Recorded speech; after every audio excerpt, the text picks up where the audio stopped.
cómo entender qué son los 3 días de oscuridad profetizados por videntes y santos. Como afirmaba el cardenal Joseph Ratzinger, los videntes ven, pero es la Iglesia quien interpreta. Actualmente hay un gran interés en la lectura de revelaciones privadas y mensajes de santos que hablan en un lenguaje apocalíptico y se toman peligrosamente al pie de la letra si no hay una adecuada catequesis al respecto. Esto sucede especialmente con temas especialmente vinculados al fin del mundo, el infierno, el purgatorio, ángeles y demonios. Tal vez sea una natural reacción al exceso de secularización interna que ha vivido la Iglesia católica, que en las últimas décadas ha abandonado o marginado en la catequesis estos temas. El problema es que las enseñanzas que circulan sobre cuestiones escatológicas o sobrenaturales no se encuentran dentro de la sana doctrina de la Iglesia, sino que se interpretan de forma literal y mágica, fomentando no pocas veces una gran superstición y una imagen de Dios contraria a la revelación por Jesús en el Evangelio. Incluso hay quienes citan a exorcistas, que solo ejercen un ministerio pastoral como si fueran demonólogos autorizados para enseñar en nombre de la Iglesia.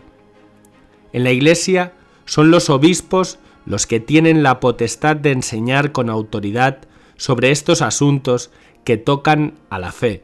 Lo demás son opiniones, aún la de los teólogos.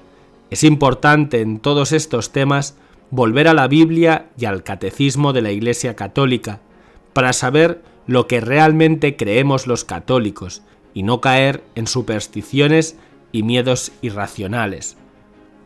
En todos los tiempos de crisis surgen con mucha fuerza profecías y visiones sobre el fin del mundo, y el tono apocalíptico suele confundir a muchos creyentes que toman literalmente las imágenes de muchas visiones que han tenido santos y videntes.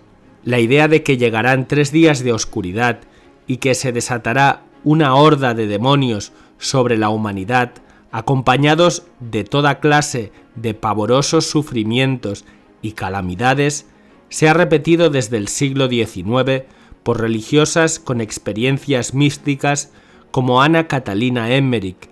Luego se lo vincula con las apariciones de Fátima y fue reavivado el tema con fuerza en los llamados secretos de Medjugorje, así como también en escritos atribuidos al Padre Pío. ¿Cómo se deben interpretar esos días de oscuridad? Revelaciones privadas en la Iglesia. El Catecismo de la Iglesia Católica enseña que a lo largo de los siglos hubo revelaciones llamadas privadas, algunas de las cuales han sido reconocidas por la autoridad de la Iglesia. Sin embargo, no pertenecen al depósito de la fe. Guiados por el magisterio de la Iglesia, los fieles deben discernir y acoger lo que en estas revelaciones constituye una llamada auténtica de Cristo o de sus santos a la Iglesia. Es decir, que no están los católicos obligados a creerlo, porque no pertenece a la revelación pública, no están a la misma altura de la palabra de Dios ni de la tradición de la Iglesia. San Juan de la Cruz escribió al respecto: si la fe ya está fundada en Cristo y en el Evangelio, no hay para qué preguntar más. En Cristo Dios ya dijo todo lo que tenía que decir, y buscar nuevas revelaciones y o visiones sería una ofensa a Dios, pues sería como sacar los ojos de Cristo buscando alguna otra novedad. Son las Sagradas Escrituras, la tradición y el magisterio de la Iglesia quienes juzgan cualquier tipo de revelación privada y no al revés. Como afirmaba el cardenal Joseph Ratzinger, los videntes ven, pero la Iglesia es quien interpreta. ¿Qué es lo que ve un vidente?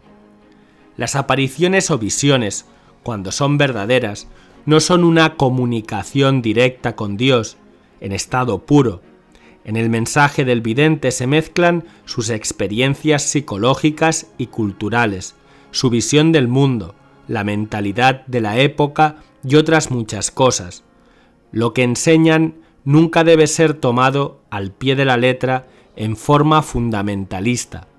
Los videntes, aunque sean grandes santos y místicos, siempre transmiten una experiencia reelaborada por su subjetividad psíquica y espiritual.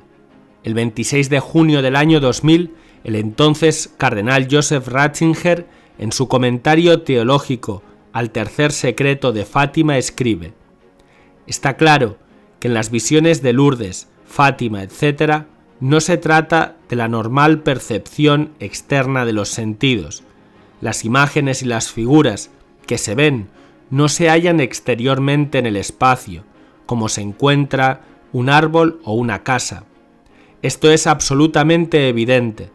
Por ejemplo, por lo que se refiere a la visión del infierno, descrita en la primera parte del secreto de Fátima, o también la visión descrita en la tercera parte del secreto, pero puede demostrarse con mucha facilidad también en las otras visiones, sobre todo porque no todos los presentes las veían, sino de hecho solo los videntes. El sujeto, el vidente, está involucrado de un modo aún más íntimo. Él ve con sus concretas posibilidades, con las modalidades de representación y de conocimiento que le son accesibles. Tales visiones nunca son simples fotografías del más allá, sino que llevan en sí también las posibilidades y los límites del sujeto perceptor.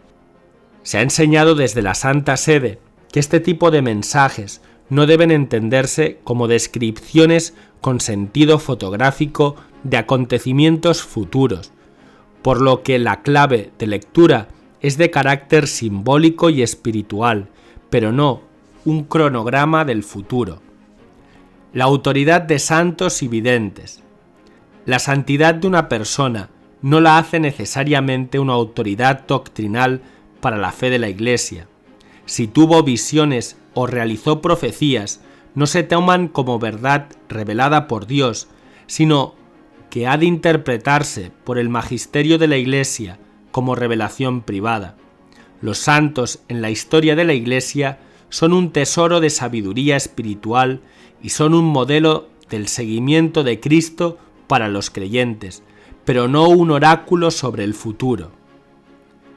Y los 3 días de oscuridad no son doctrina de la Iglesia, ni algo que se deba creer en forma literal, sino como un llamado piadoso a la conversión y a la perseverancia en la oración. Esta enseñanza no aparece en los evangelios ni en la tradición de la Iglesia. Cuando la Biblia utiliza la expresión fin de los tiempos, no está expresando simplemente que todo acabará, sino que la realidad será transformada en un cielo nuevo y una nueva tierra. En cuanto al día y la hora, nadie lo sabe, ni los mismos ángeles del cielo, ni siquiera el Hijo de Dios, solamente el Padre lo sabe. Jesús no dio fecha ni horario para que podamos agendarlo. A ustedes no les toca saber cuándo o en qué fecha el Padre va a hacer las cosas que solamente Él tiene autoridad para hacer. De hecho, cuando en la Biblia se habla del fin del mundo, la palabra mundo no se refiere primariamente al cosmos físico, sino al mundo humano, a la historia del hombre. Esta forma de hablar indica que este mundo llegará a un final querido y realizado por Dios. Los textos bíblicos sobre el fin expresan su finalidad, no una cronología futura de los hechos. De allí que cualquiera que pretenda sacar conclusiones sobre cómo será el futuro con los textos apocalípticos fracasará, porque no revelan el futuro.